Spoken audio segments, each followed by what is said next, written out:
Non, tout naturellement. Déjà, c'est mon petit frère, je le connais depuis un moment déjà. Et, et on a déjà bossé ensemble sur des projets, mais plutôt sur du spectacle vivant. Et là, ça s'est fait tout naturellement, en fait. Il est venu me voir avec son scénario. Il m'a dit, viens, ça serait bien que tu réalises avec moi ce film. Et je lui ai dit, OK, à une seule condition, que je puisse retoucher le scénario.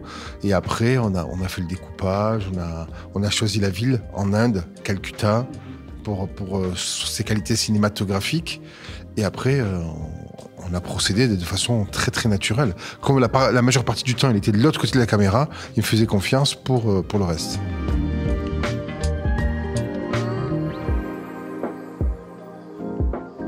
C'est plus facile. Il y a des aspects qu'on peut penser compliqués, mais qui ne le sont pas, puisqu'il me connaît mieux que personne. Du coup, il connaît mes limites, il me pousse au-delà de mes limites. Le cinéma, c'est pas le stand-up. Le stand-up, tu vas chercher le public. Le cinéma, c'est la caméra qui vient te chercher. Donc, si tu surjoues, tout le monde va le voir. Il faut une certaine véracité, et c'est ce qu'on a bossé. Donc, sur certaines scènes, lorsqu'il aimait pas, ou il obtenait pas ce qu'il voulait, on pouvait aller jusqu'à 16, 17 prises. Et moi, ça me dérangeait pas, parce que ça m'a fait progresser, ça m'a fait évoluer, ça m'a permis de m'améliorer. Et on n'avait pas le droit de se rater, donc d'être entouré de mon frère. Il voulait pas que je me rate non plus, du coup, il y a une exigence. Et voilà, après ça se retrouve à l'écran.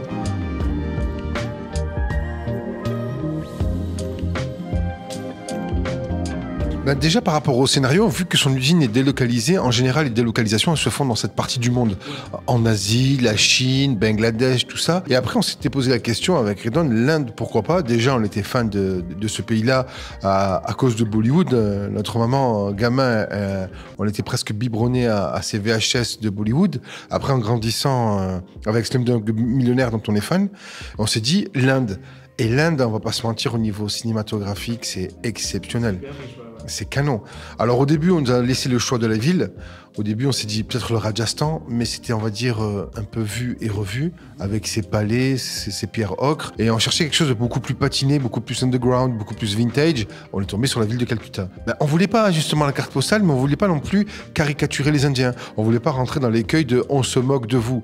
Au contraire, on voulait montrer une Inde telle qu'elle est réellement. Elle peut pas faire peur au départ, au premier abord, mais après, c'est quelque chose de très attirant, très charmant, et dans laquelle on peut parfaitement s'oublier et voyager. «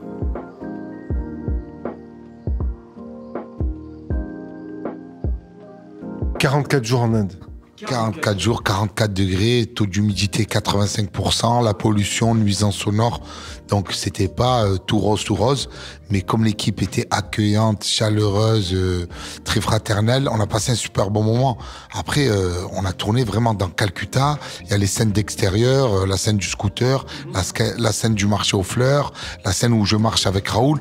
Donc on est super content de tourner en extérieur avec tous ces gens, les animaux, cette architecture. Donc voilà, tu sens très bien que c'est pas un fond vert et que c'est pas un décor. Exactement. Même au niveau de l'image, comment ça a été traité l'image avec le chef-op, on reste cinéma quand même. C'est une comédie, c'est une comédie romantique.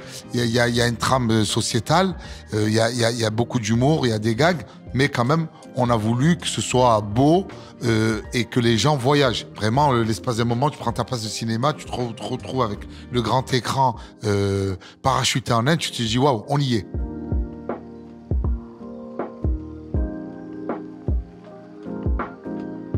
Chef de poste français. Et tout le reste, c'était des Indiens, mais complètement professionnels. On s'est pris une claque cinématographique. Ils avaient une meilleure expérience que nous. Il y a Bollywood, Mollywood, Collywood. Il y a une industrie du cinéma qui est plus développée que Los Angeles et Hollywood. T'as la Silicon Valley, là-bas, Bangalore. Ils ont rien envie avec la France, hein. Ni au niveau matériel, ni au niveau technique. Tout type de poste technique, même décorateur. T'avais besoin d'une porte, de fabriquer une porte. On pouvait pas fabriquer une porte, fallait dessiner. Ça allait dessiner. Il fallait forger quelque chose, ils étaient là pour forger. Fallait faire la fumée. Tout était artisanal, mais super professionnel.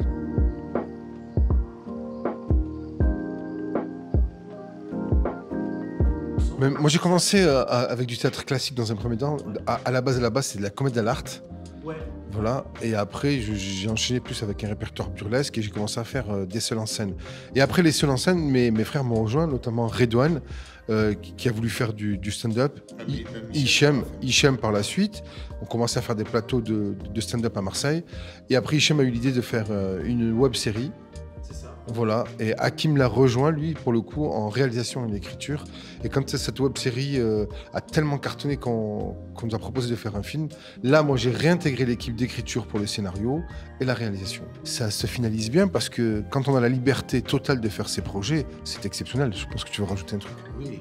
Mais je pense qu'il n'y a personne qui va venir vous chercher. Hein. Je ne vais pas venir te chercher dans ton lit pour te dire viens faire un film, viens le réaliser, viens le produire. Je pense que l'envie doit venir de toi-même.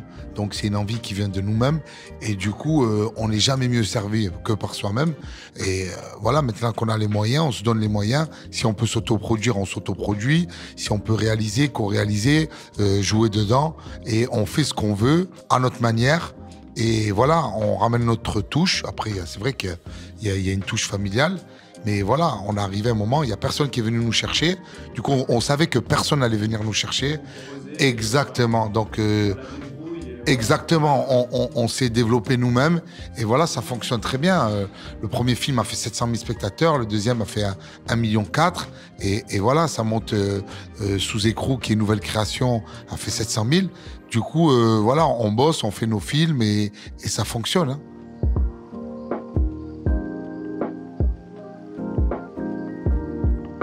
C'est une légende.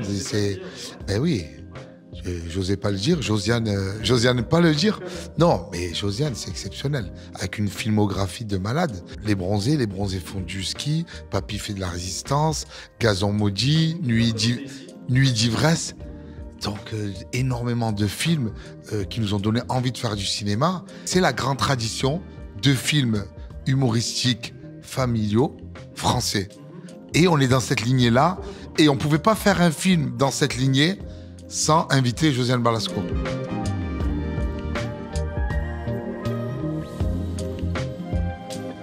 Son premier film que Ali a découvert, il a casté, il travaille dans un aéroport. Ali passe le casting, il a un coup de foudre artistique. Et moi, j'ai mis des doutes. J'ai dit, le mec n'a jamais rien fait, il n'a pas de CV. Il me dit, t'inquiète pas, peut-être qu'il travaille à l'aéroport et le week-end, il vend des poulets. Mais voilà, Souleymane, qui a pris le César, n'était pas acteur et était un clandestin qui a débarqué en France. Je pense que si on est bien drivé, entre guillemets, on est bien dirigé par un super réalisateur, on a de très bons résultats. Et c'est ce qui s'est passé. Ali l'a découvert, il a vu qu'il savait chanter, danser, beau gosse, il sait jouer la comédie, il sait émouvoir. Et voilà, c'est une très belle découverte. Il crève l'écran.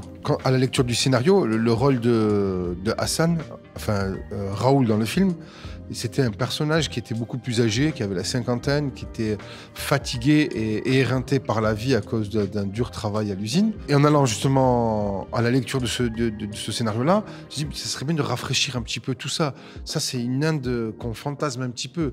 L'Inde d'aujourd'hui, elle n'est pas comme ça, elle est hyper fraîche. Et du coup, j'ai demandé à justement rajeunir le casting. Et c'est le seul que j'ai trouvé comme ça, qui est arrivé, qui a crevé l'écran. Hyper solaire, hyper lumineux. Et même si au départ, il n'avait pas les facultés nécessaires pour embrasser ce rôle et le porter, il avait tellement une envie forte que ça a brisé tout le reste.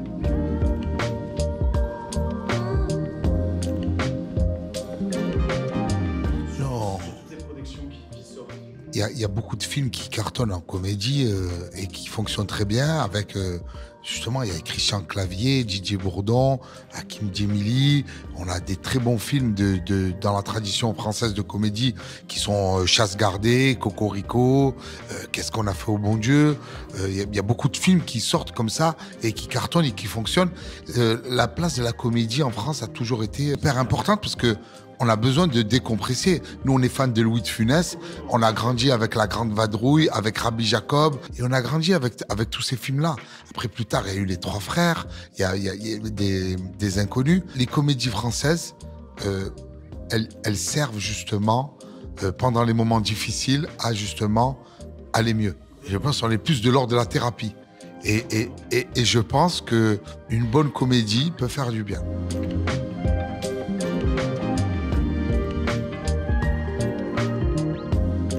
c'est notre ADN, l'humour. On voulait faire un film qu'on aurait aimé voir. C'est ça. On fait des films qu'on aurait aimé voir et c'est ce qu'on réalise. Donc on s'en donne les moyens. Et le meilleur moyen de progresser dans un film, c'est de le faire. Et voilà, c'est ce qu'on a réalisé. Après, la comédie peut avoir différentes formes et différents impacts. Là, c'est une forme de comédie. On va dire c'est un film avec une teinte de comédie romantique à l'étranger. Mais moi, personnellement, je n'ai pas de limite à raconter des histoires. Si demain je fais un film de KPDP, ce qui me passionne terriblement, et surtout que ce registre est en train de revenir très fort. Et donc, prendre ce style-là et le faire soit en comédie ou alors en fresque, un petit peu avec de l'action, ça me va totalement. On limite souvent les horizons artistiques des réalisateurs ou des comédiens, mais en fait, on fait partie d'une génération où il y a zéro limite. On prend par exemple des réalisateurs comme Spielberg, même si c'est un dinosaure et que c'est un grand nom de la réalisation, si on regarde ses films, c'est super large. Il a fait de la SF, il a fait de la comédie romantique, il a fait de tout. C'est un mec, t'as l'impression qu'il vieillit pas, et il est toujours à l'affût, il est toujours...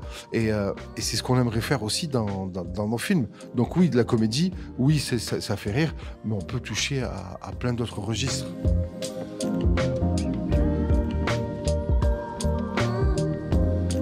Bizarrement, par exemple, le Père de Noël, j'adore les comédies romantiques de Noël aussi. C'est une sorte de petite Madeleine de Proust qu'on commence à regarder dès que Halloween se termine.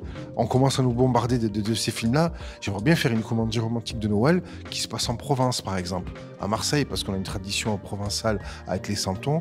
Une comédie romantique sur ce thème-là, c'est super large. Love Actually, par exemple, je parlais de comédie romantique de Noël, elle est canon. Ou alors Le mariage de mon meilleur ami avec Julia Roberts, ou Coup de foudre à Notting Hill. C'est Pretty Woman. Pretty Woman aussi. Julia Roberts, elle est dans toutes les comédies romantiques qui ont cartonné. Mais voilà, c'est un registre qui peut paraître cucu comme ça vu de loin, mais qui est canon.